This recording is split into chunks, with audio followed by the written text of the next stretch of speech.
ते काय ते आमचे वर्षाव विधानसभेमध्ये 6 उमेदवारांनी आज नामांकन पत्र भरण्यासाठी इथे आले होते, पण त्यांचे शरद जे आहेत ते उद्या सकाळी भरणार आहेत 11 वाजता.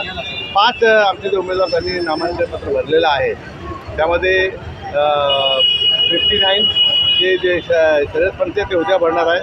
60, 61, 62, 63 आणि 64 या सगळ्यांनी उमेदवारी अर्ज भरलेला आहे.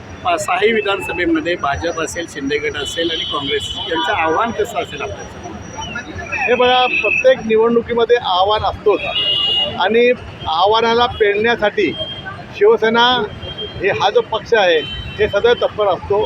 असा कोणताही आव्हान जो असेल त्याला आम्ही स्वीकारण्यासाठी तयार आहोत.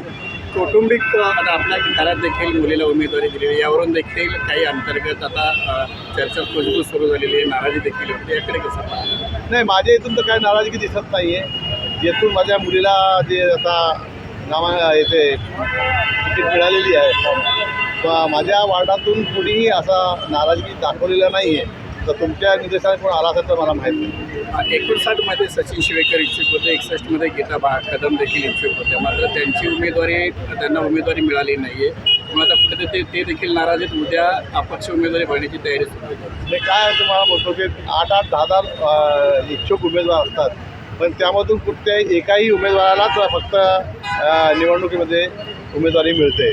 ते साहजिकच आहे. ते एकाला मिळाल्यानंतर 7 ते असतील ते थोडे नाराज होतात, पण त्यांची नाराजगी दूर करण्यासाठी आम्ही अहोरात्र प्रयत्न करणार आहोत. आणि आम्हाला 100% खात्री आहे की सचिन शिवेकर असो की गीता कदम असो हे शिवसैनिक आहेत आणि यांना समजवल्यानंतर हे असा कोणताही कृत्य करणार नाही, असा कोणताही पाऊल उचलणार नाही, कारण हे सगळे निष्ठावंत शिवसैनिक आहेत.